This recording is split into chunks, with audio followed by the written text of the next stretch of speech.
Hey, welcome back to my car shop. Today, we're back on the 70 Challenger, and we're going to work on welding in that rear piece of frame rail that we started on a few episodes ago. Hope you enjoy the show. Now watch the intro with me for 30 seconds and we'll see you on the other side. Working out of a 100-year-old refurbished barn, bringing 35 years of experience to projects considered beyond repair. Vision, creativity, and problem solving are essential tools in this place. Watch as we transform junk into polished metal miracles. This is My Car's Shop.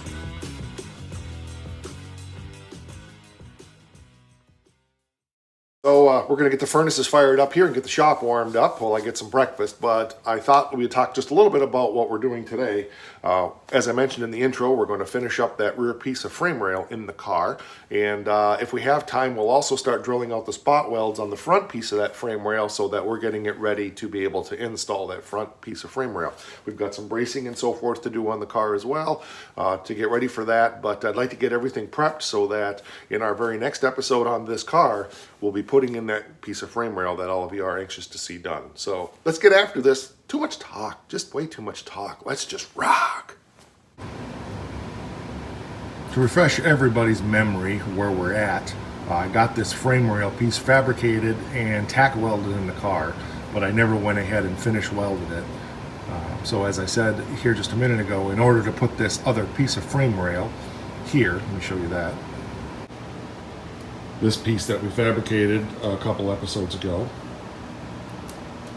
In order to put that in the car, we've got to get all this welding done. So there's plug welds to be done here, there's strip welds to be done there. I want to try to do some tack welds down inside. There's some welding back up in there we need to do. So that's what we're going to get done right now, and then we'll see where we go from there.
Alright, it's just rough ground. I had a couple of issues, especially on this back weld in here. And that was just because I was trying to stay out of the way for the camera and wasn't in a good position, so that's totally on me.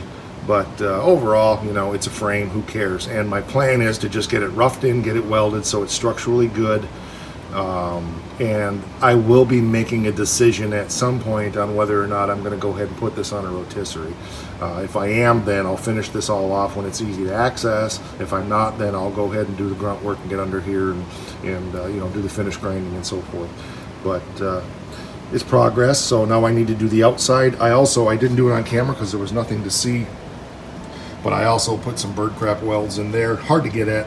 But just put some tack welds around and welded across the bottom just to give that some extra strength down inside of there as well.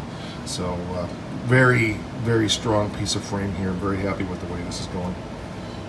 So now, yeah, now I got a weld solid here, some butt welds to do here, weld solid here, some plug welds to do there, not butt welds, plug welds. So I already cleaned all this up, so it's ready to weld. Comment. Many guys have commented just using weld through primer, and I've made this comment on the channel before, but I'll say it again. Especially for as much time as this thing sits and as moist as this shop is, I don't want primer, because primer absorbs moisture, and I have had that experience in the past with weld through, that it will suck up moisture and end up rusting. That's why I use both the rust conditioner and high heat paint. High heat paint tends to not absorb the moisture and keeps things rust protected. So that means, yes, I do have to go back through and clean things up a little bit. And I know some of that paint's going to burn away on the other side where the weld is, but for the most part, it stays within about a ½ an inch overall. And the rest of that paint stays, because it's 2,500 degree paint. The weld is usually around 3,000 degrees, and it doesn't burn too far away. So that's my rationale. Right, wrong, or indifferent, that's why I do it. If you like weld through and you have no experience with rust and it's not a problem for you, go for it. I don't care. I'm just telling you what I do.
All right, I realized I didn't show you the other side before I ground it all down. So you can see where I got my 5 plug welds.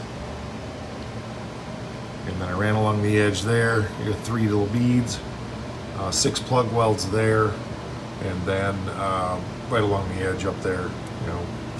So this frame now is solid as solid can be. So obviously we need to go around down there and deal with that. So I'm going to grind these welds down here.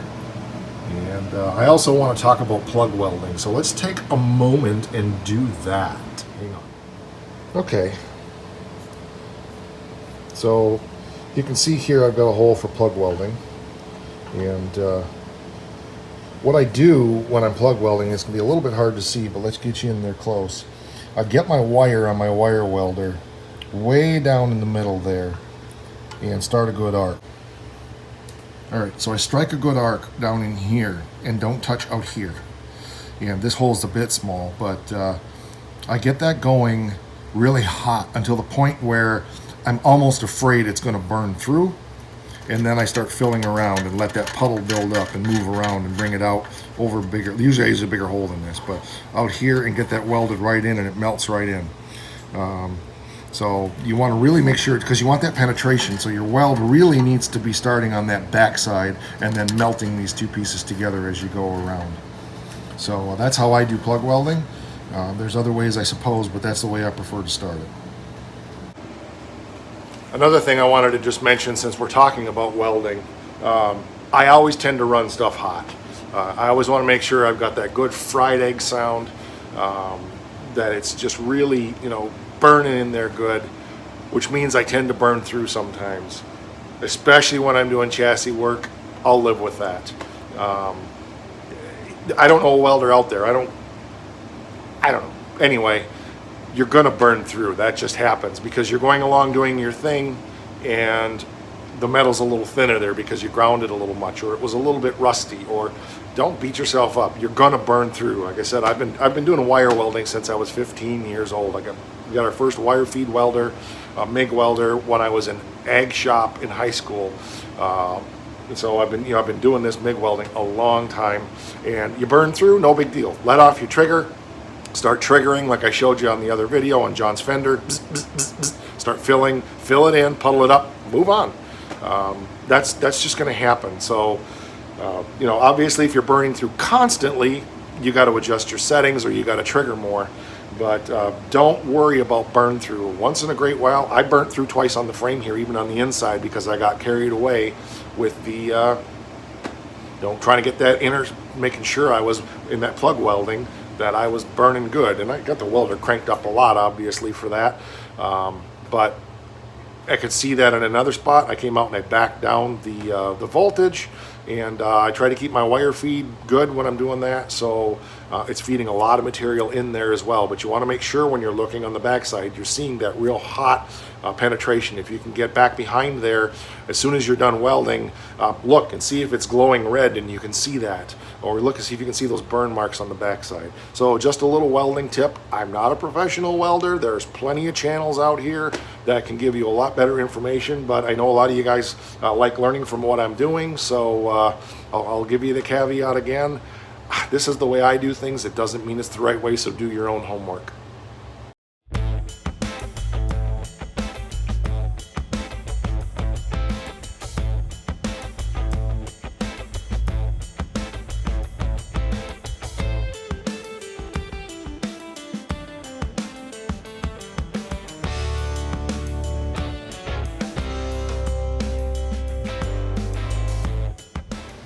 All right, and as you see, I've got things rough grounded.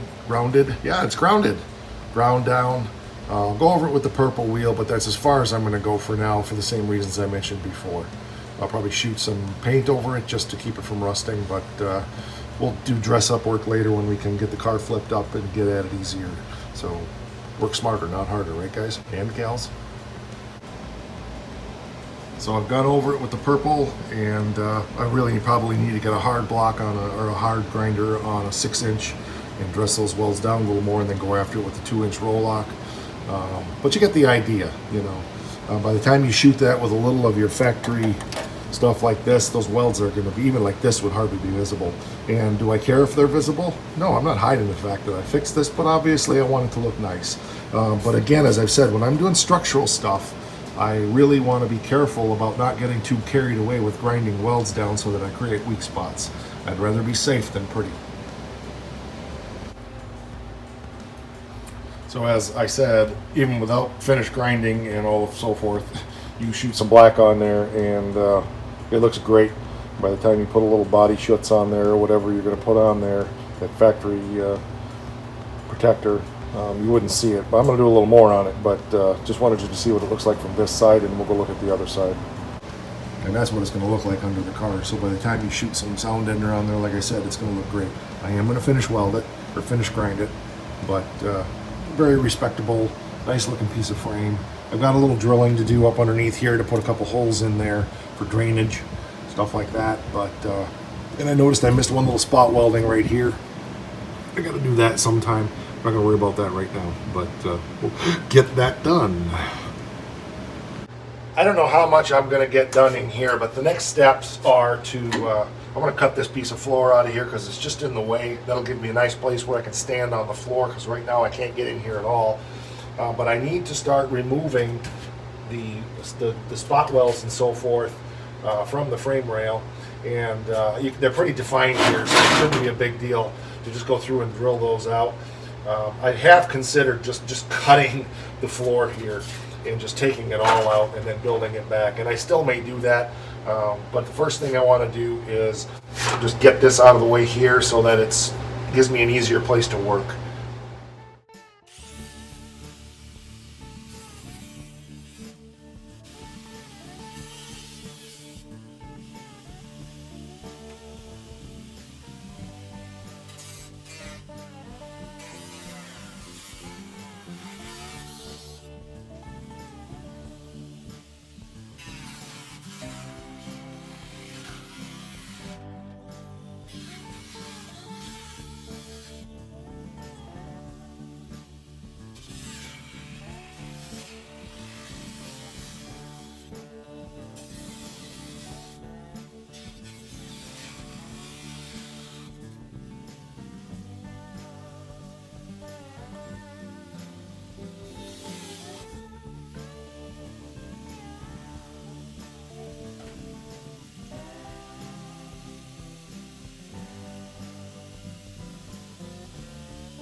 Sweet. Happy. Yes, good. Piece of underframe where the seatbelt mounts is still in good shape. So, was not expecting that. I have another one of those, but still, that's good. That gives me another reference point for putting this together. So, I'm not sure that came through on the last video there because of the sound canceling built into the camera. But I wasn't sure that that piece right there was still good. That's the seatbelt mount dealy thingy floppy that goes under the floor. And it was just covered with the rusted floor pan. Once the bolt came out, it's in good shape under there. So that's good. I'm really happy with that. I actually don't have as much to repair here as I thought. So obviously we've got the floor out there. So now I have a place to stand and throw crap onto the hard floor in the shop. And the next steps are going to be here. You can see these little spot weld marks. Right here's a good one right here. Those need to be drilled out so that there's a whole bunch of those, so that the frame underneath can break loose from the floor pan. I've got to ponder this, so this may be a stop here for now. I may just cut that piece of metal out of there completely, right up to where that seam is, up there. I'm really leaning towards doing that and then just putting it back in once I've got the piece of frame rail in there. 90%, but I need to think about that. When doing a job, it is always a bonus to find tools. This will be a very valuable tool, I'm sure, moving forward. Where all of my wrenches are clean, they don't work well for removing rusty bolts. But now that I have a rusty wrench, I can use this to remove rusty bolts. So I'm happy about that. So yes, definitely. The more I've thought about it, I am going to go ahead and just take my cutter and just slice this up here, over here, and down here, and take that piece of floor pan out with it. Yes, I think that's what I'm going to do. I'm going to sit on that until the next time I work on this car, but I think this is going to be where I stop for today now, because just the more I'm thinking about it, there's so much of this I'm going to have to replace anyway. I may change my mind, but I need to really think about that. So you've been on the channel long enough, you know that I come up with ideas and then I think about them and I have better thoughts. And so you could do me a favor and down there in the comment section, drop a comment. Tell me your thoughts. Should I cut that out, or should I just go ahead and drill the spot welds out and leave it? You know my philosophy is laziness. You can see the spot welds here. It wouldn't take a lot. I'm 50-50 right now. Part of it says leave it. It's a good frame of reference. Part of me says cut it out and just rebuild it. Not sure. So that's where I just stop for a minute and need to think about it for a day or three, and I'll hear from you guys. So there you go. Wow, well that's a lot done. The frame rail is welded up as you saw. We got the floor pan cut out, and now I've got to come up with a game plan for the next step of putting in that rear piece of frame rail. So as I mentioned, you go ahead and drop some comments down there. Tell me your thoughts. I know the direction I'm leaning, but it's a 50-50 proposition, and you have ideas that I haven't thought of because they're your ideas and I want to hear them. So that would be great. I really want you guys to be able to participate in the process of things like this when there's decisions to be made. Ultimately, obviously, I'll be making the decision, but I see benefits to going both ways. So, hey, you know what? I've been doing this a long time, and getting input from other people is always a good idea. And so that's where I want to go with it at this point.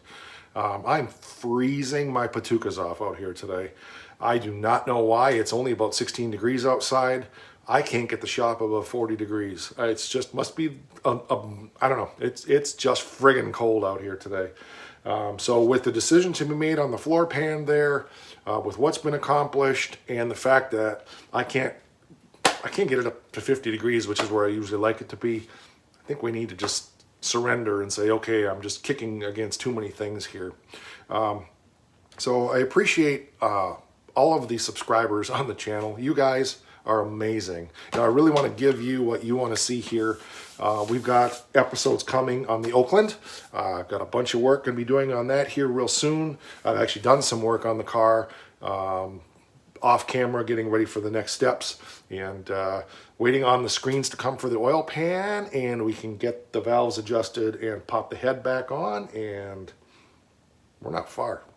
I'm hoping within the next month or two, we'll be cranking that thing over and making some poppity pop noise. What else we got?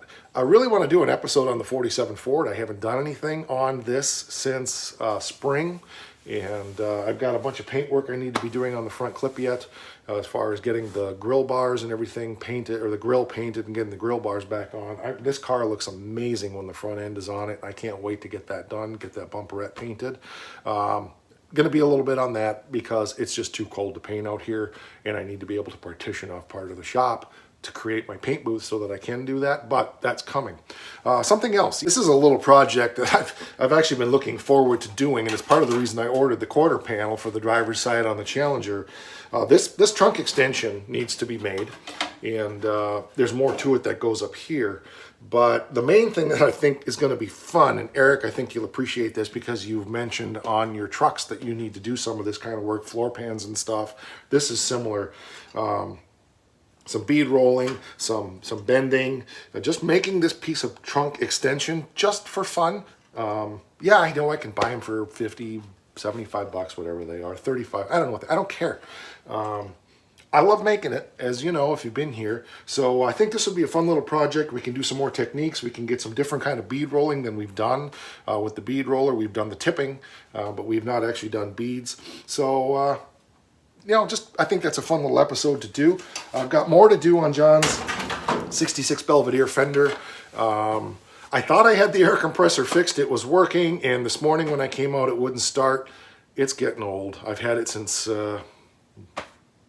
95, I believe I bought that, 95 or 96. So I think the issue may be that the motor's getting weak. It's upstairs in the bitter cold. I did drain the tank down.